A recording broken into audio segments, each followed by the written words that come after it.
incredibly huge. They're totally safe and not a problem. All right, What well, time? we are on, and I would like to open the agenda for the Georgetown Planning Board Wednesday, September 10th, 2014 meeting.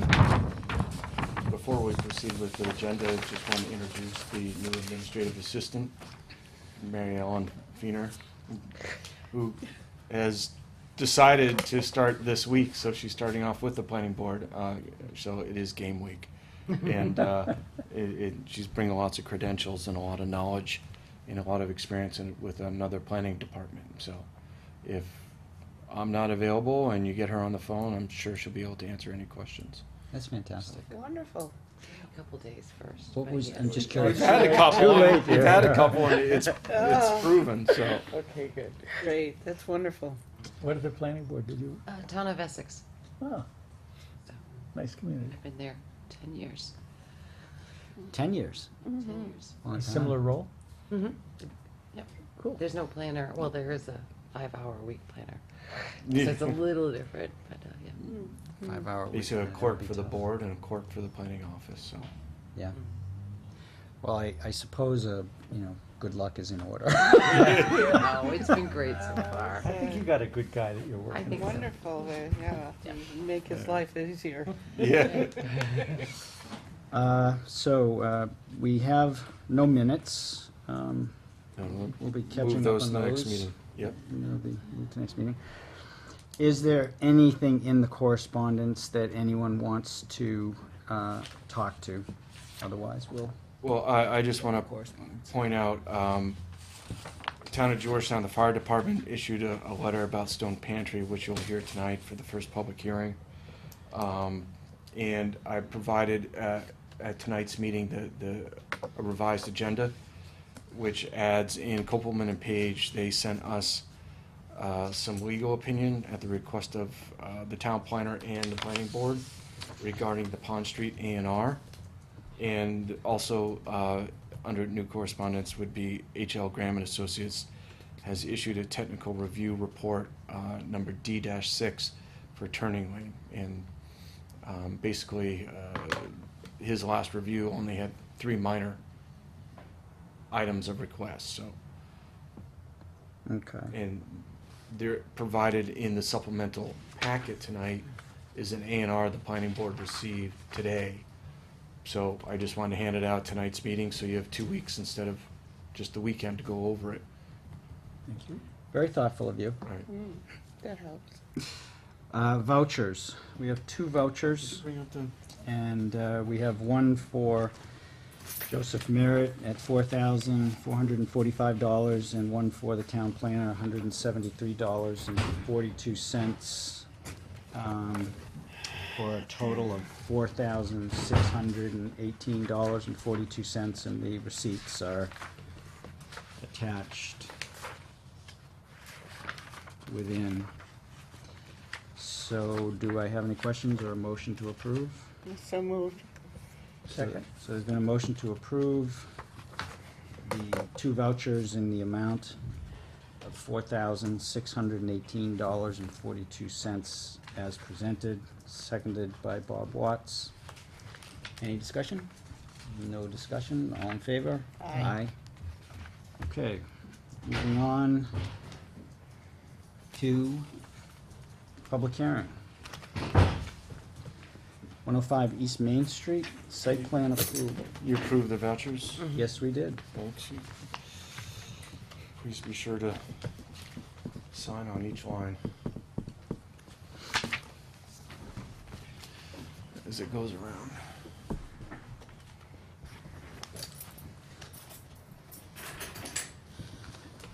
Howard, you'll give us an intro on the Yeah. 105 East Main. I'll read the public hearing notice for the record. Public hearing notice, Georgetown Planning Board, in accordance with the provisions of Section 165-83 of the Code of the Town of Georgetown. The Georgetown Planning Board will hold a public hearing on September 10th at 7 p.m.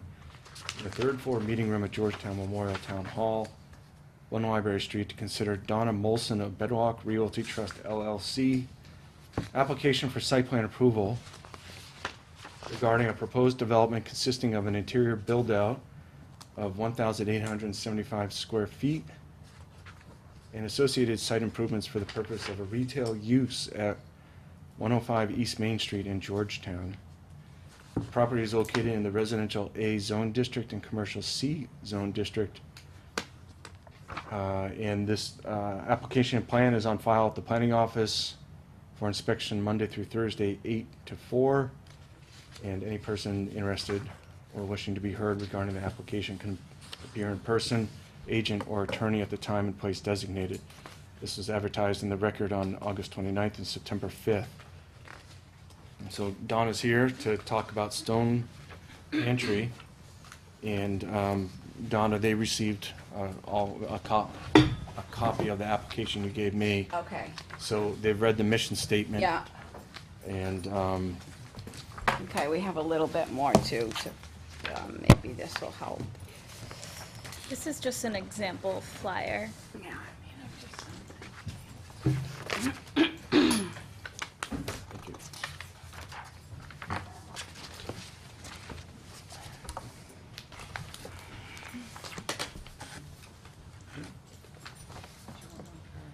thank you. I'm sorry, what? I didn't keep them for the file. Oh, I thought, okay. Could you send us an electronic copy of what you're handing out? Yes, That'd yes, be great. Thank you. so, yeah, I do not have an electronic copy to show up on the board, but the board members received a site plan previously. Okay, welcome. hi, how are you? Donna Mollison, this is my daughter Noelle. She's gonna be managing the store for me, with me.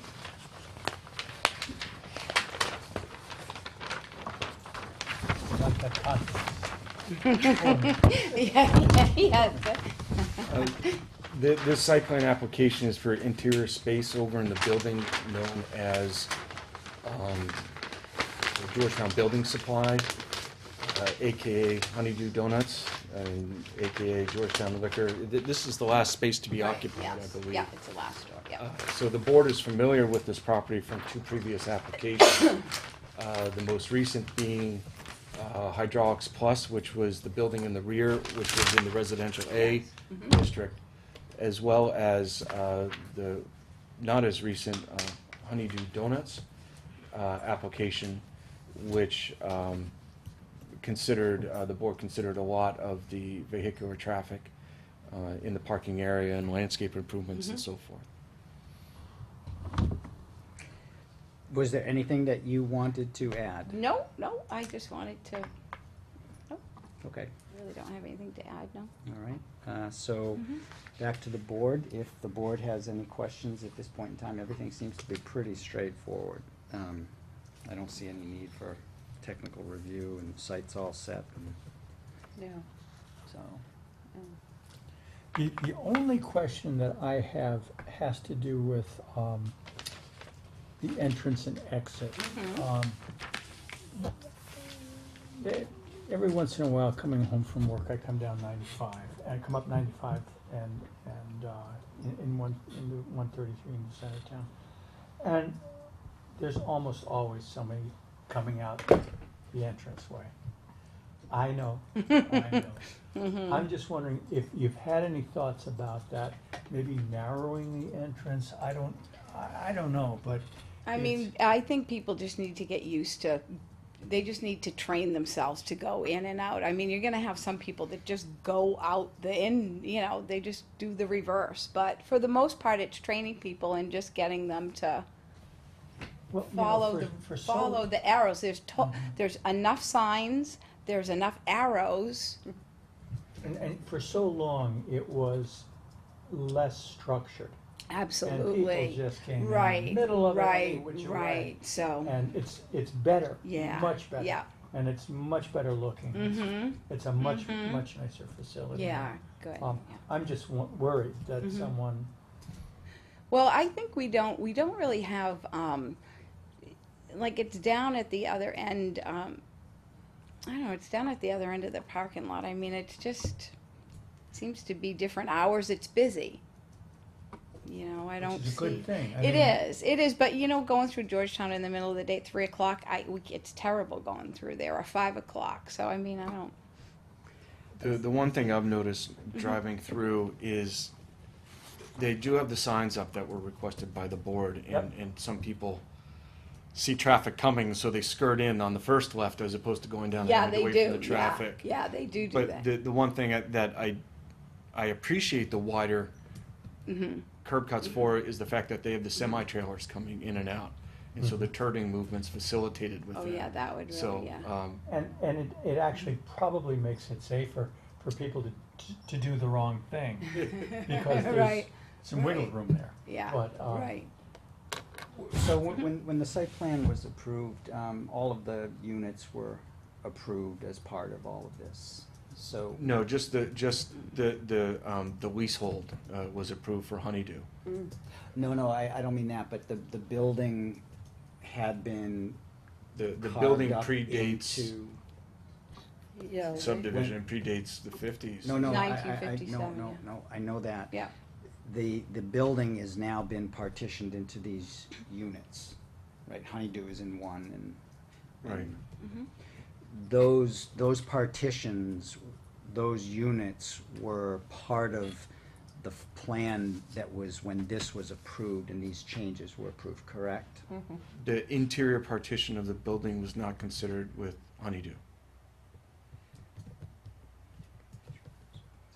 There has not been a site plan approval made for the building, the whole building itself, and the parking facility. No, but I think when the plan came in, it did have it marked up, just like this So- one, For, didn't it?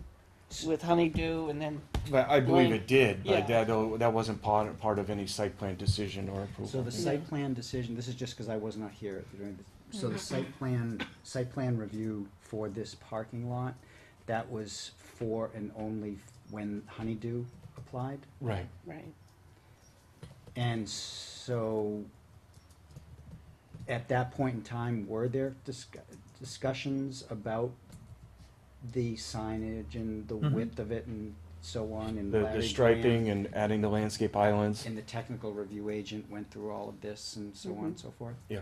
So I guess where I'm going with that is, you know, we did it all. it's done. right. And we just did it with was done hydraulic for that, plus, and so- that's something Yeah, that's you changed. did it Yeah. with the hydraulic. And I'm not asking you, Mhm. I'm No, not no, I saying know. we should make I you do know, that, I'm yeah. just, Well, what I'm saying, no, what I'm saying is something really hasn't changed. That the building was broken up into these various components Mhm. and that this plan was approved for Honeydew because it came forth. But I'm assuming the board was privy to that there were going to be these additional groups coming in. I don't recall that. Well, you There were, I mean, they were considered in the point of, Parking. when understanding Honeydew and their parking requirements, Yeah, their site plan shows the spaces that would be dedicated for that leasehold spot. yeah.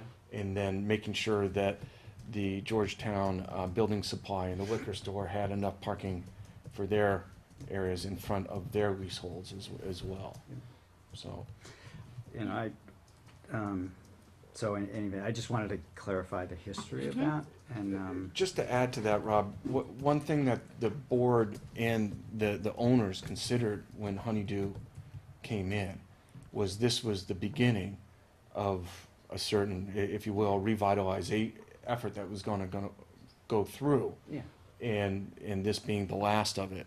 And so they wanted to make sure that this site was prepared and approved upon from the beginning, and almost like the plan for the whole site to be addressed with this. It was a little hard on the applicant for just Honeydew, but the Imagine. owners and the board worked to make sure that everything would be considering impacts from the future as well. And that makes sense. I would have done it differently, but that's neither here nor there at this point in time. So I don't have any questions, Tilly. I don't know No, if but you do. I was wondering if is the soccer equipment place there? Yes, It's still there, so this is next to that. correct. Okay.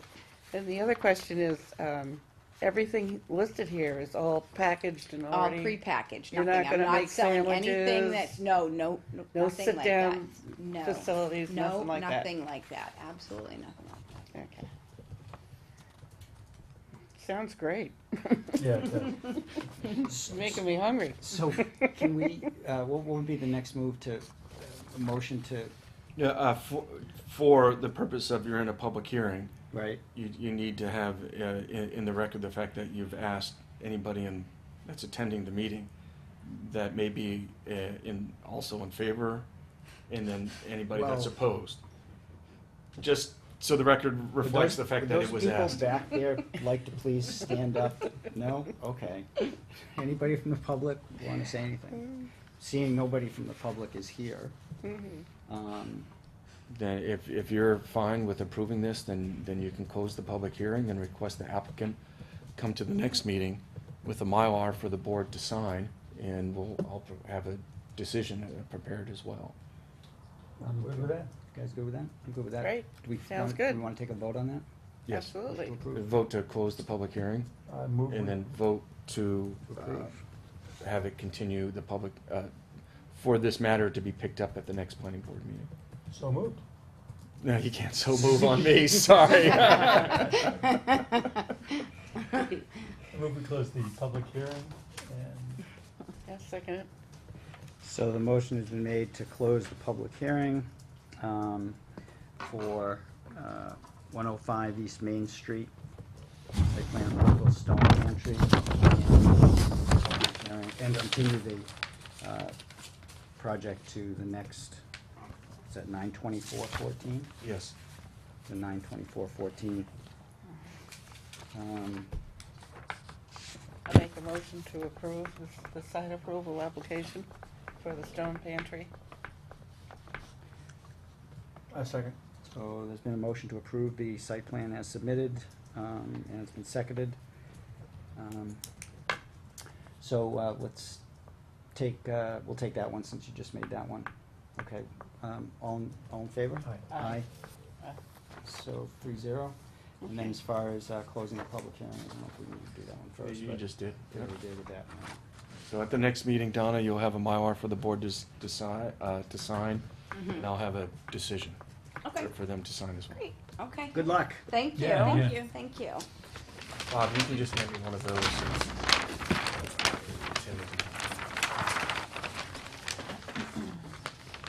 Would you like these back? Oh, no, you can keep them. And I can send that to you electronically.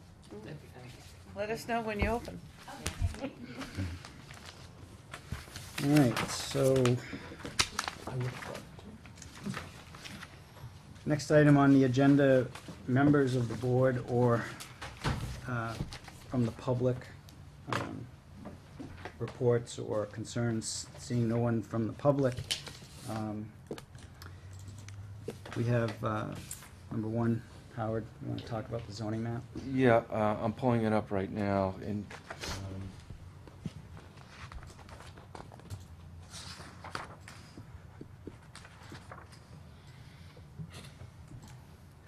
so, this is the town of Georgetown zoning and overlay districts map. And, there's a concern of a planning board member about the closeness in the color for the residential A, B, and C areas. And Can you point to those three colors, please? there's,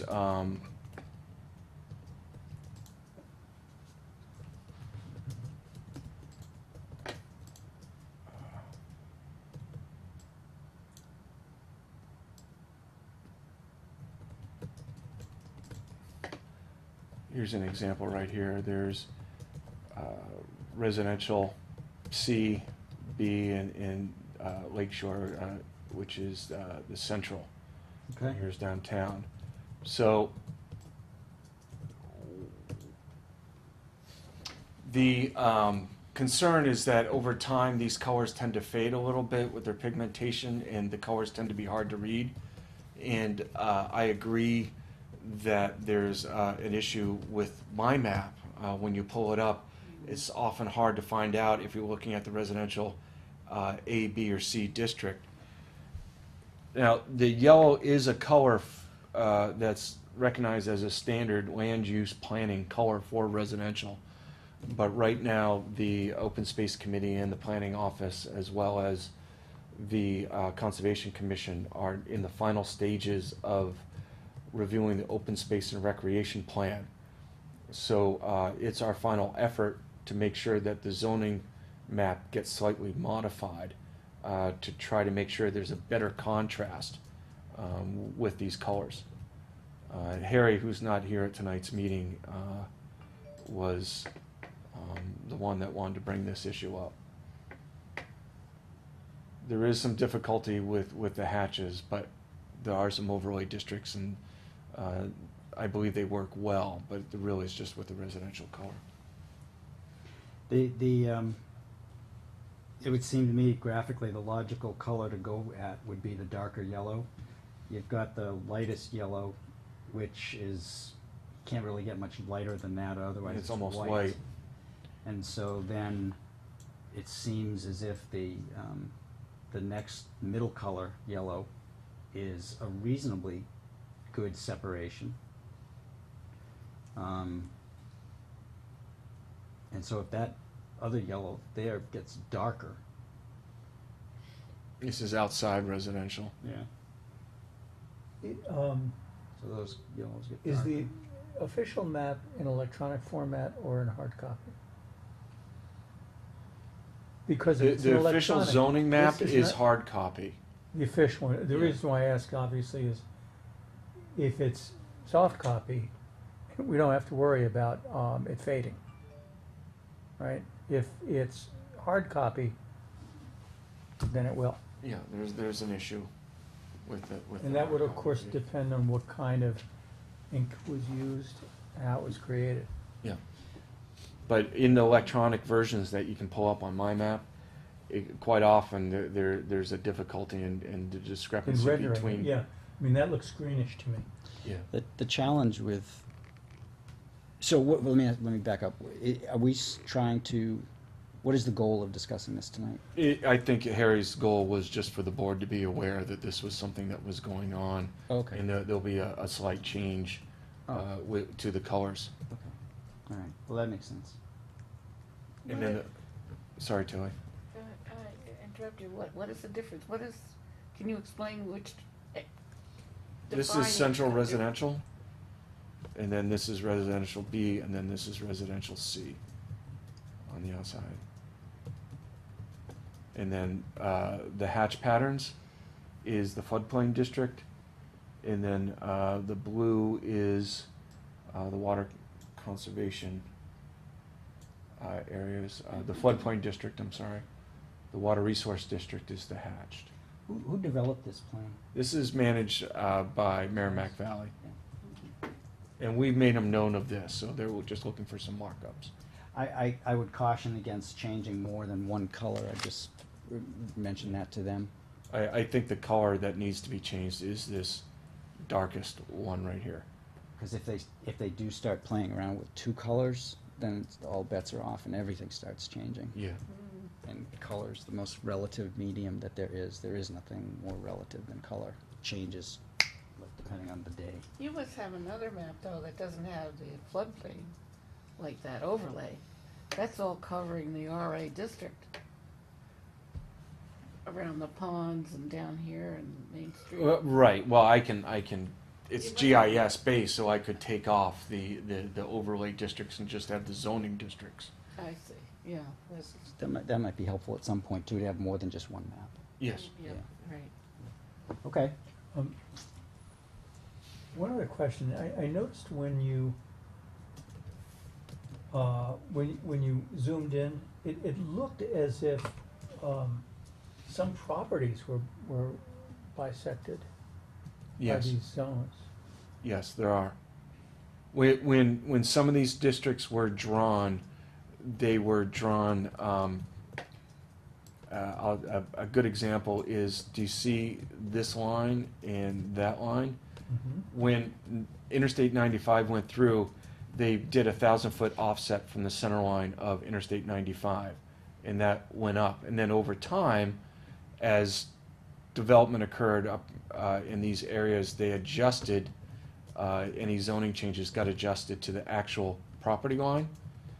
I see. So that was brought up a year and a half ago with the board, and it was decided that to go through and make zoning changes to adjust all the zone districts specific to parcel was just gonna be too much of an endeavor. So piecemeal by piecemeal, when certain things come up. If you recalled at the last town meeting, there was a slight zoning district designation change for Elm Street. And so that's more accurately reflecting the property line. So they're becoming, over time, less and less arbitrary. The ones also of note are over on places like Andover and over around the lake, where some of the property depths don't meet the 150-foot offset of the transition between the central and the residential B. So, and again, also the opposite of that is quite often, as you witnessed, Bob, through A&Rs and property procurement and selling. Some people sell off land, and they're selling off land that is no longer conforming to the zoning district. So it works in both directions, Yeah, but yeah, more the first than the second. thanks. Okay, any other questions, guys? All right, moving on to number 2. Any other concerns of planning board members? There's no one from the public here. Is anybody, did anybody anything like that? Okay. You want to move to planning office? Yeah, let's move to planning office, and it looks like, yeah, we'll move to planning office. You want to run us through that, Howard, special town meeting? Right, if you recall, and I have it up on the screen. The planning board, in preparation of annual town meeting, did some work for changes to the zoning bylaw regarding definitions in the use regulation and intensity of use schedule. There were a few issues that came up after the warrant closed, having to do with legal counsel's opinion on the medical marijuana and not having the medical marijuana use outlined in the use schedule. So what was decided is that the planning board would make a recommendation that changes to the definitions and the use regulations, instead of amending from the floor, would be just pulled in its entirety.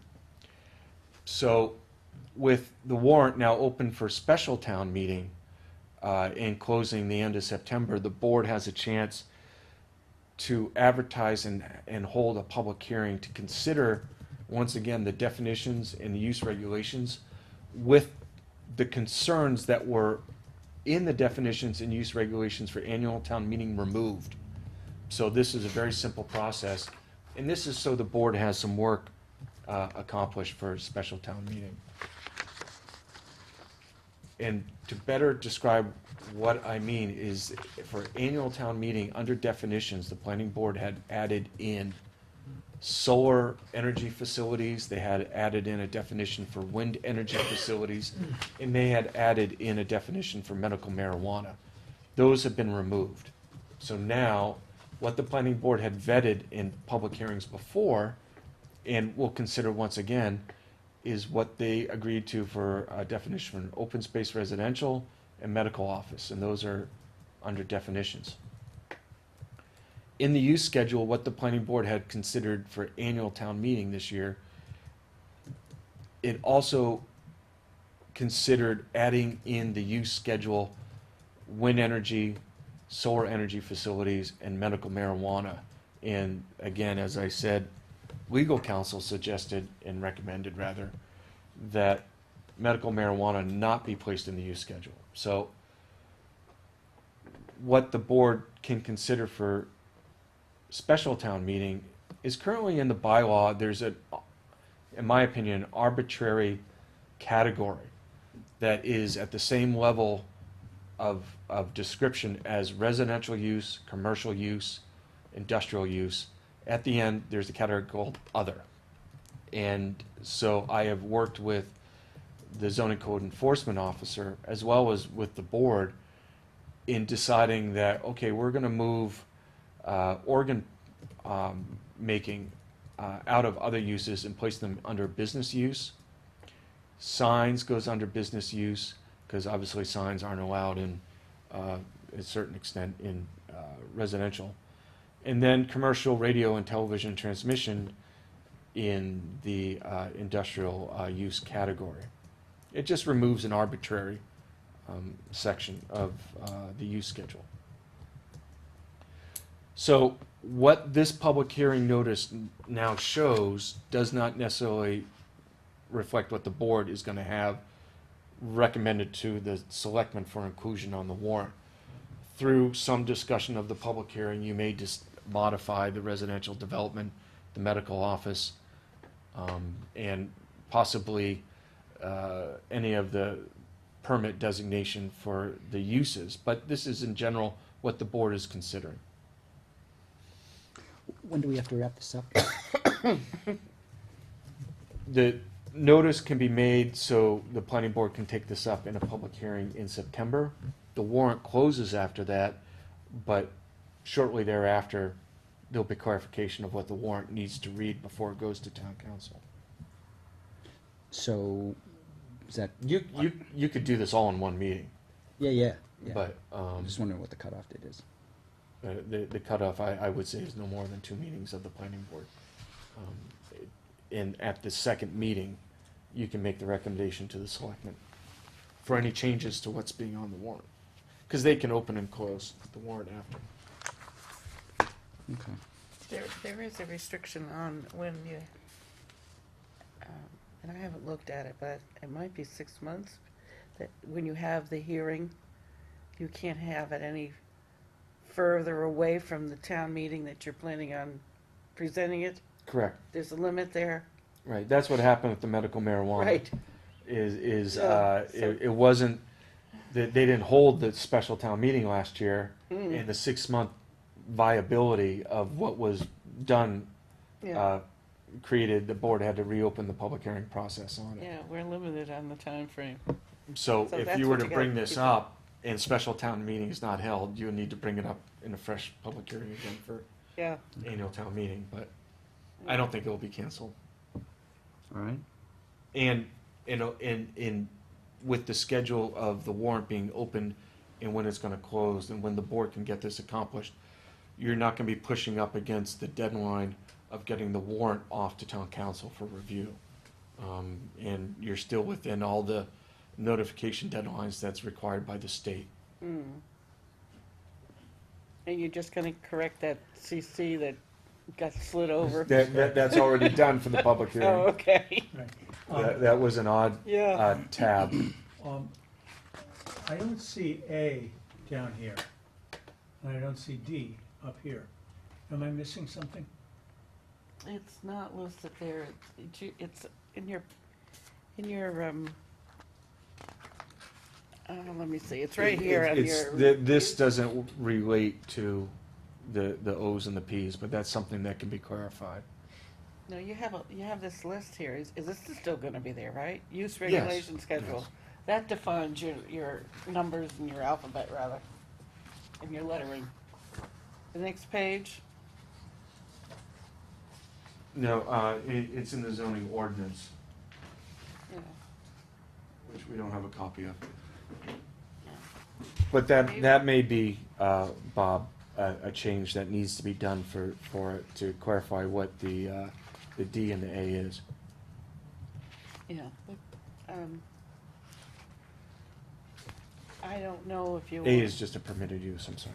Yeah, I don't know if you, wanted to, since you're addressing the elderly housing, looking at our, I had a question, because it's right there, it was hitting us in the head. When I was reading this, it was for the, minimum residential livable floor area. And I think this went along with the original elderly housing zoning notation. The housing for the elderly? Yeah, because I was wondering, it has the dimensions in here for livable space, and I was wondering if that was still valid. Is that still in the state code, that these dimensions fit in? Well, that's something we can bring up Yeah. for it. And that's not part of this right now, right? Well, Yeah, I think it was, It's confusing, but it's, the housing for the elderly was a previous section of the bylaw Mm-hmm. that was taken out of the bylaw, but it wasn't taken off the use schedule. And when they took off the housing for elderly, what Tilly's referring to under miscellaneous provisions, minimum residential livable floor area, just may be a remnant of the housing for the elderly. It's definitely not being considered or part of any of the board's activity for the inclusionary housing bylaw. like when they did Trestle Way, that was implemented, the bylaw was implemented. When they did Trestle Way. Yeah. And the units there are very small. I don't know if it meets code today. You know, if that's allowable. It might be something to check with John Yeah. to see about it. 70, yeah. Now, just to clarify that, you'll see currently what is in the use regulation and intensity of use schedule is housing for the elderly, but housing for the elderly is no longer defined in our definition section and is no longer in our bylaw, so it just be beneficial to have it removed off of the use schedule. I agree.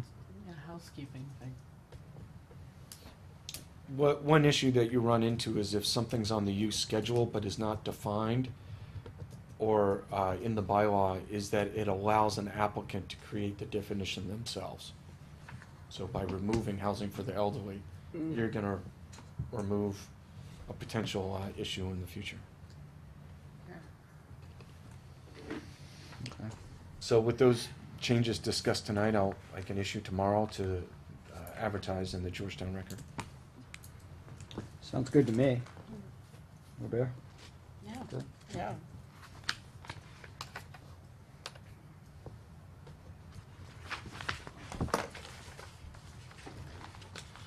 You wanna touch base on the annual?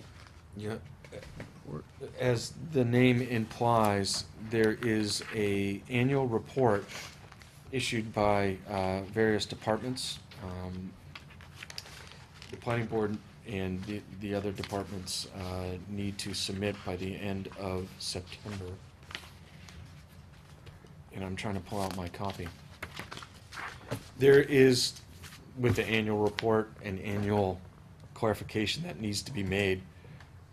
This is the report of the Georgetown Planning Board in the fiscal year 2015, but it refers to the activity of the board in fiscal year 14. And it also states what the board will be considering doing in fiscal year 15. So if you start going down the page, street acceptances for fiscal year 14, even though it's this year, the fiscal year being the end of June, the planning board did a street acceptance of Harmony Lane in May of this year for fiscal year 14. I'm recommending that the board propose a street acceptance for fiscal year 15, which we're in right now, and which would be annual town meeting in 2015 of Longview Way and Tiger Row.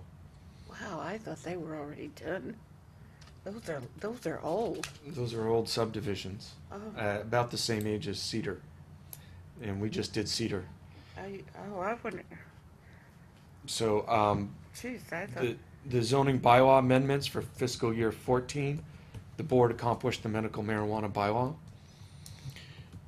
The zoning amendments proposed for fiscal year 15, which would be special town meeting of this year, is the bylaw and the land use schedule. We still don't know, and there's a lot out there that the board's going to consider for annual town meeting in 2015, such as solar energy, wind energy. And you may add to that later on, inclusionary housing or other things.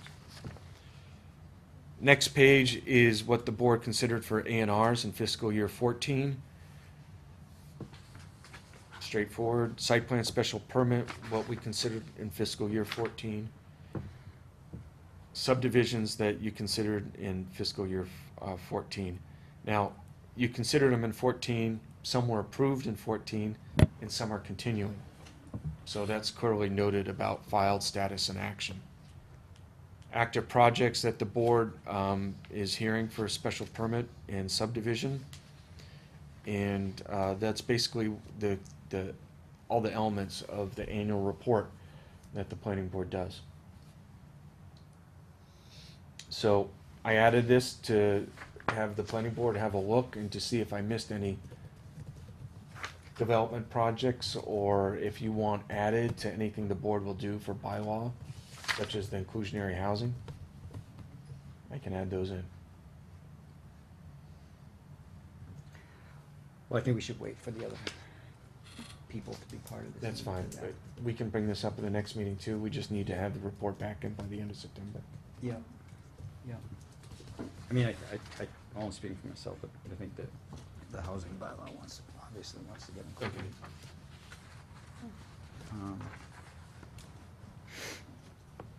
And that really, I just wondered, that's a full plate. yeah, I just wondered in the file, did we address the affordable requirement? I see, like, busing, it's got 4 lots. I understand it's 3 or more, and there's a couple here with 3. No, Jim Bussing, that was on West Main Street. He was taking the 4 lots and combining them into one. Uh-huh. And one of them was an unbuildable lot anyhow. Oh, okay. He was actually taking one land that he had done an A&R off of Richardson Lane Mhm. and combining it with his property and 2 others off of the paper street. And so it was just a lot line alteration. It wasn't actually an A&R to create lots. It was to combine lots. Just clarifying that, so went from 4 lots to how many? 1. Would it be helpful to clarify that? Because when I look at it, I was confused also by just the number 4. Would it help clarify it, Howard, to say 4 to 1 or something like that? Okay. And I don't know if 2 is it, if that's what it ended up being, then so be it, but if it was Yeah, something else. that was, the Swanton Way was a transfer of land to Essex County Greenbelt. Mhm. It considered 2 lots, Okay, but it didn't add or reduce, so it would be 2 lots. okay. All right. Because all the other ones you look at, I mean, you kind of know what the scope of it's pretty clear. Okay. That's my only 2 cents on that. Okay, so we'll carry this to the next meeting then to get feedback from the other gentlemen who aren't here? Yes. And then the last one you have is the Bailey Lane M account.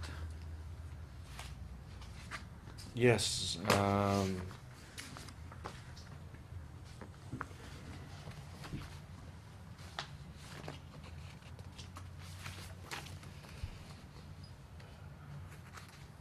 In 2003, an owner on Bailey Lane made a preliminary subdivision plan application to the planning board under the name of Land West Development LLC.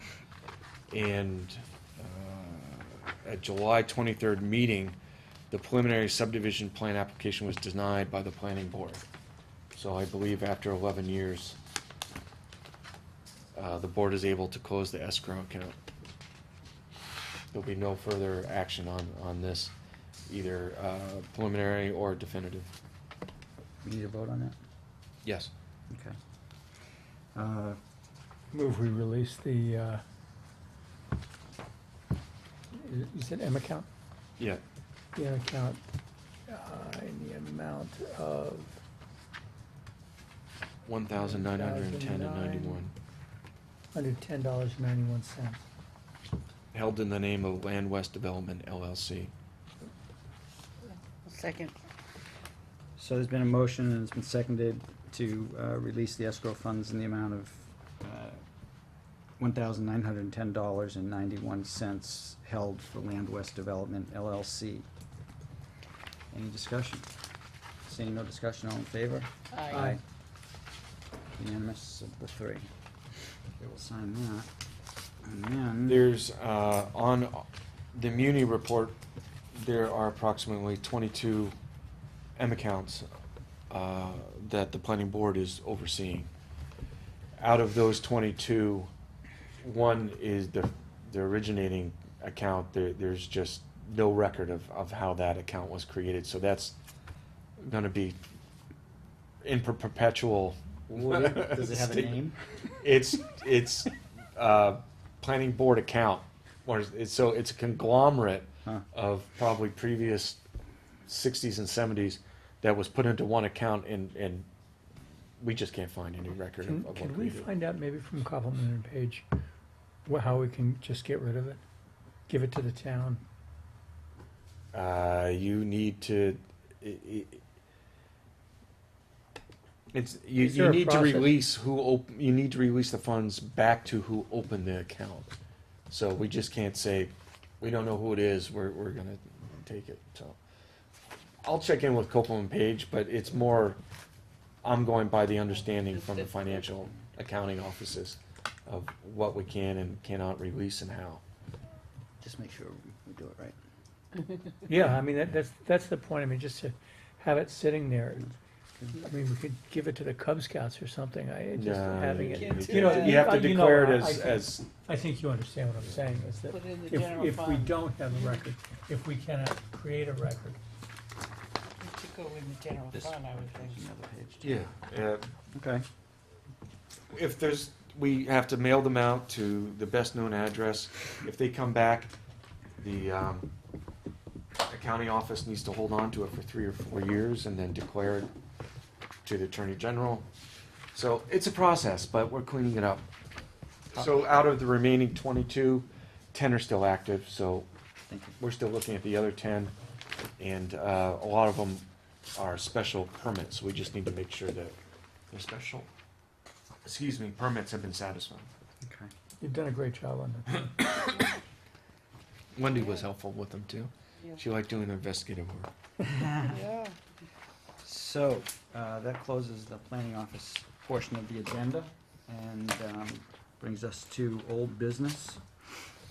You want to give us a rundown on that? The planning board received in their packet the draft of the decision for the Turning Leaf subdivision application, and it's labeled as final draft. With Rob being ineligible to vote and Harry not being able to attend tonight's meeting, it's recommended to the board that you just continue the matter on to the 24th, where you're able to bring up any final discussion on just the one remaining item, which is the inclusionary housing.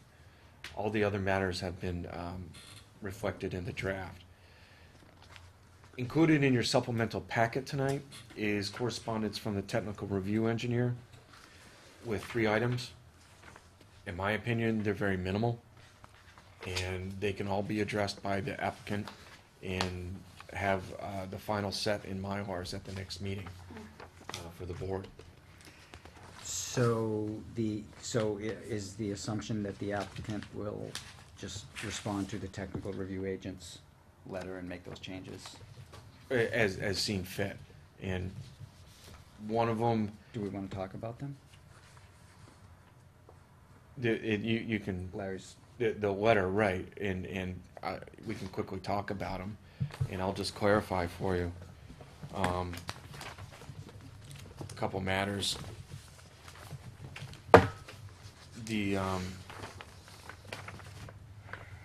I went through it, and item number 1, let's call it 1A, as to requested waiver 2, the suggested slope granite curbing be used in areas of the proposed parking near lots 18 and 19. I believe that was discussed by the board previously. It just needs to be shown on the plan. And I've coordinated with the engineer and the attorney, and they agree it's Will be shown in the shown plan. on the plan, right? Requested waiver number 4, the length should be changed from 1,005 to 855. We offer no objection to the request. I believe the waiver now on the cover sheet reflects that 855, but the decision makes the statement of the length of road is 855, and you're going to grant the 55-foot, additional 55 feet over the 800. Requested waiver number 9, the stations on which this occurs has changed to 4.48 to 7 plus 90. What's shown, as I understand it, what's shown on the plan and what's shown on the cover sheet with the waiver is correct. And so it's gonna take a clarification between the engineer and Larry that it is actually not what Larry's writing in the letter. I think he's actually referring to waiver number 8 as opposed to 9. On this document, In the decision, in the decision, yeah. it's written into that. Yeah, it's waiver number 8, not number 9. Number 9 is requirement of typical roadway cross-section that requires 3 feet of cover over the drain, and he's referring to What page are you on? page 3 of 15. What's that? 3 of 15.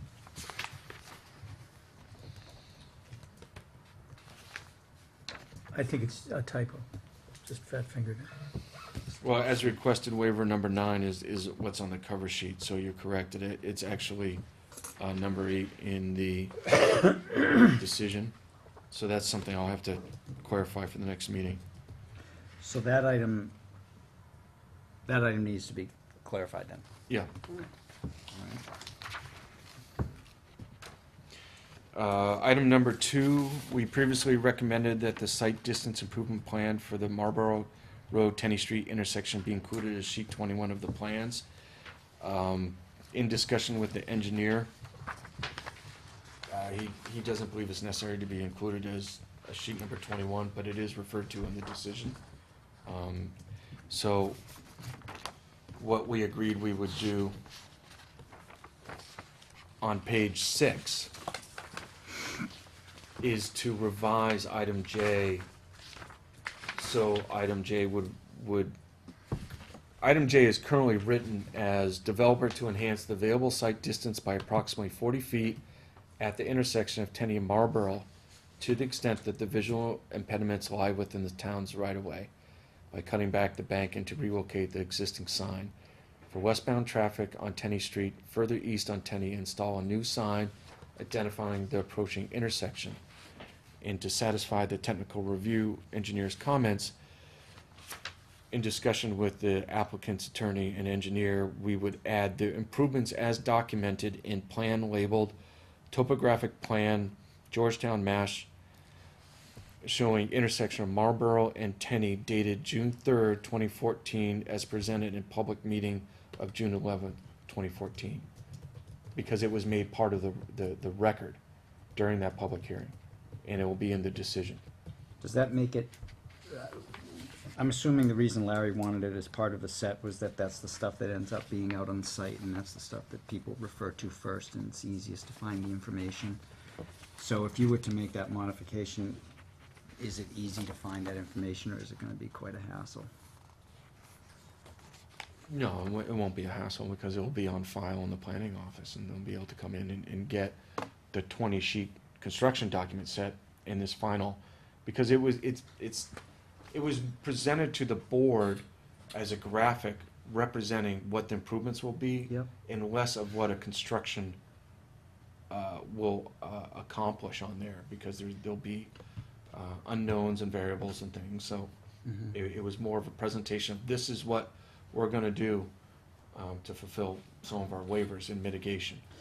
Can you, by adding or modifying J the way you were talking about, can you run that by Larry and just make sure Yes. he's okay with that? Yeah. Okay.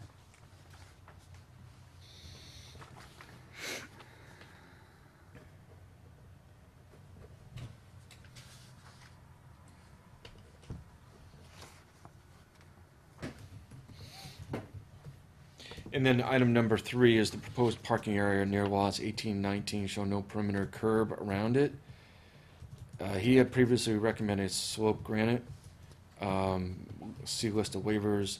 We also see no wheelchair ramp called out in this area. The curb is shown on the plan. It will be shown on the Mylars. But as discussed by the board wasn't gonna be requesting a handicap ramp because the path wasn't gonna be handicap accessible.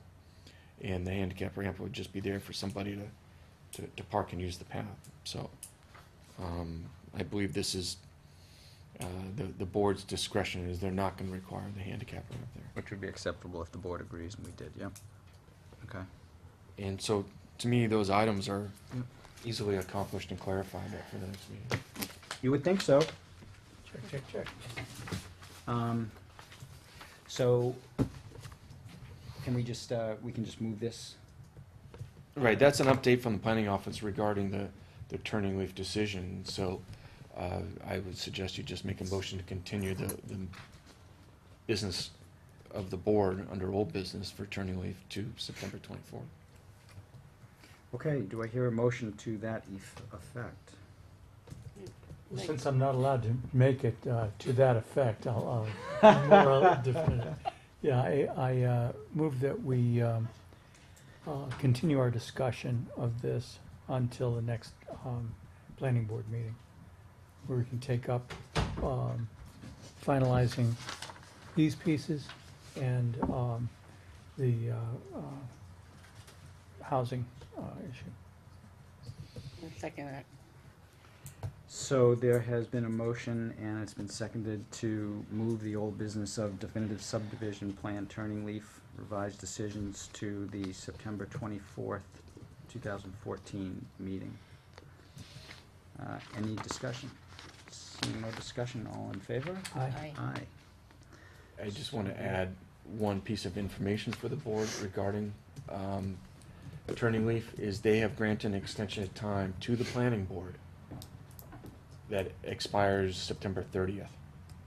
And they granted a few extension of times because the board has exceeded the 90 days, obviously, in comprehensive review. So, Would you do me a favor, in the next packet that you prepare, would you please make note of that it in certainly, in the planner's comments, information, this is the planner's last, comments? yeah. Please remind the board of that, remind Okay. me of that. Are you folks clear on what we just did? Okay. So, I think that takes care of it. And just Here comes love you. Well, so long, Tim. We love you, Tim. Just in time to leave? Pretty much. That's my vote. Pretty much. Just now, Tim Would you showed like to up make at the the- motion? Tim, because Harry's not here and he's an eligible voting member on the Yeah. Turning Leaf subdivision, I made the recommendation that the matter of the decision discussing debate just be continued to the 24th. Okay. And I just gave a brief update to the board about the matters of the technical review engineer. That was it. And as just picking up on that, my understanding of this is that, so there was Larry Graham's technical review letter. Yep. And those items, we all just went over, and they're all Yep. gonna be addressed in time for the next meeting. There was Okay. nothing that came up in any of that for anybody. Yeah, this was It all sort of stuff pretty that had already straightforward. been talked about. I think this was just sort of his final punch Yep. list. So that is how that was addressed, and then, for the next meeting, it's, it's the decision, going over the decision, and I don't, the meeting will be for asking questions of, the applicant or of the housing task force, for clarification of information, but with the public hearing closed, it's not about, getting new information or getting into discussion or debates, that kind of meeting. So, it's just a Informational. informational forward. Well, as I understand the last meeting, we didn't vote and say that the only answer for the affordable housing was to build 2 units on site. We didn't vote. No, we didn't vote, but the applicant superseded that by withdrawing that. That's because he could see we were gonna drag this on to infinity. Well, they withdrew it. I mean, that was their choice. They can always put it back on the table, Um, whether they do or not, it's their choice. That's no new information. Well, We didn't vote on the, once the decision is voted on, then they can't change it. yeah, but I'm not sure about that. I don't, That's something you can ask the applicant at the next meeting. Yeah, right. If Save that. so, and just don't get into discussion on the matter. That's all I'm asking. For the next, when Harry's here. well, I probably won't show up for that meeting. Seriously, I'll see you on the following meeting. You know where I stand on that. Well, don't you want to vote, though? No, Why? because it's stupid. It's a stupid vote. Nobody wants it. It doesn't make any sense. And yet we're all just gonna knuckle under and say, yeah, let's do something that nobody wants. I don't see, get I it. did, well, I think this is part of the discussion we can have as a board, which I think is a very good discussion. My take in the whole situation was that, nobody was satisfied with the decision. I agree with that.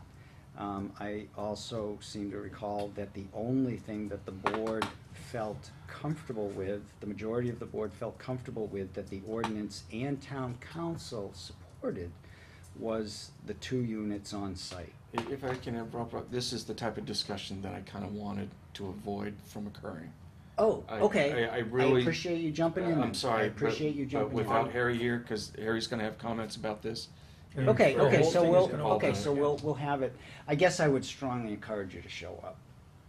You know, it's your call, but, Well, I'll vote in the negative, that's for sure. yeah, well, that's fine. Because That's that's fine. just, it's not a good answer, it's not a good solution. We're not robots, we're not programmed here to just, like, if we weren't supposed to interject our own personal feelings and our own personal, like, what we think is right versus what we think is not right, why have us here? Why not just have a secretary to take the information, look it up, and say, yep, that's in agreement with the Well, bylaw? yeah. What well, about a bad bylaw, and what about, how many times have we ever held any other developer to that bylaw?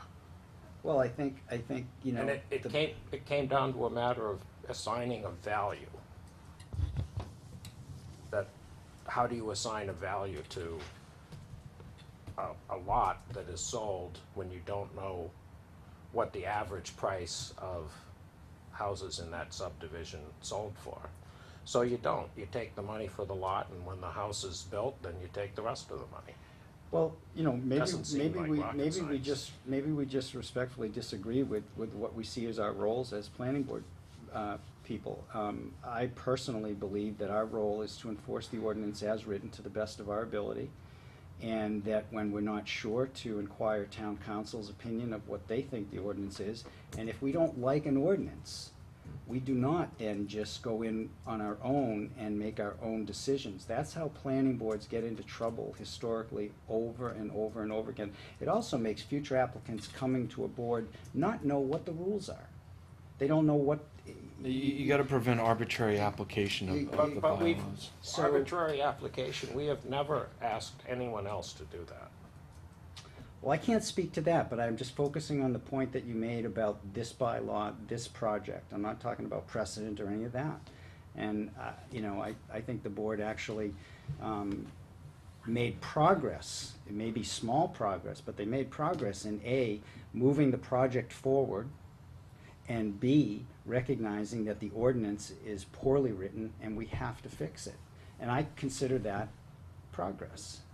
Is it the best progress? No. Everybody's in full agreement about that. But it's not progress for this particular project, and this is what we're Here it is. voting on, is this particular project. I think it is, but. At the next meeting, with the task force and the applicant being here, certainly ask questions to get your standing clear in your own head, as well as a clarity of what you want addressed when the board undertakes review and changes to the bylaw. Well, we all know where we're going with that, but why why do the wrong thing now?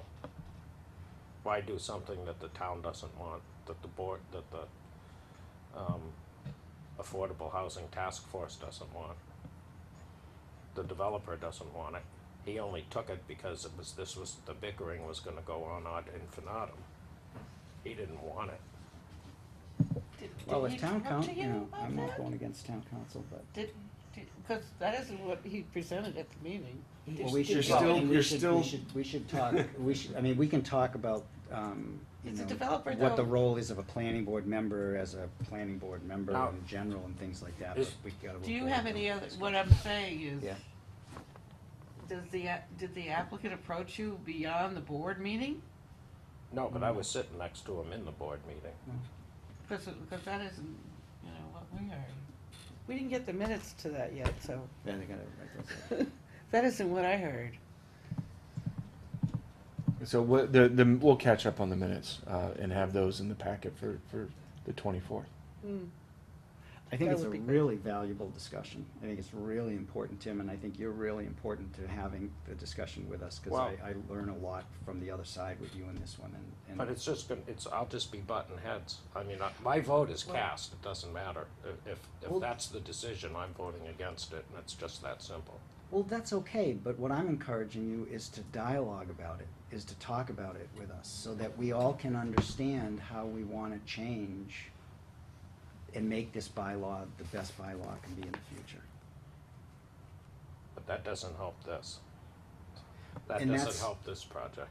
No, It can, No, it can it doesn't. but help this project with asking the questions at the next meeting to get clarification of what the applicant and the task force has said. Is it verboten for me to talk to their attorney? You can Outside ask of the questions meeting? of the attorney at the next meeting. How about not in the meeting? No. I don't think that's probably good. All right, that's why I asked. Yeah. It was pretty clear in my mind when we left that that's not what they wanted. What they didn't want was more bickering and more delay. It seems as clear as, Well, it's 8:15. You guys Okay. got a lot done in Well, it was the In an fastest- hour. it was Yeah, the I fastest think we meeting. did. And, I think that was it, so it's a motion to adjourn. adjourn. So moved. So, second. All approved? Shortest meeting Aye. I've ever done. Aye. Aye. All right. Thanks for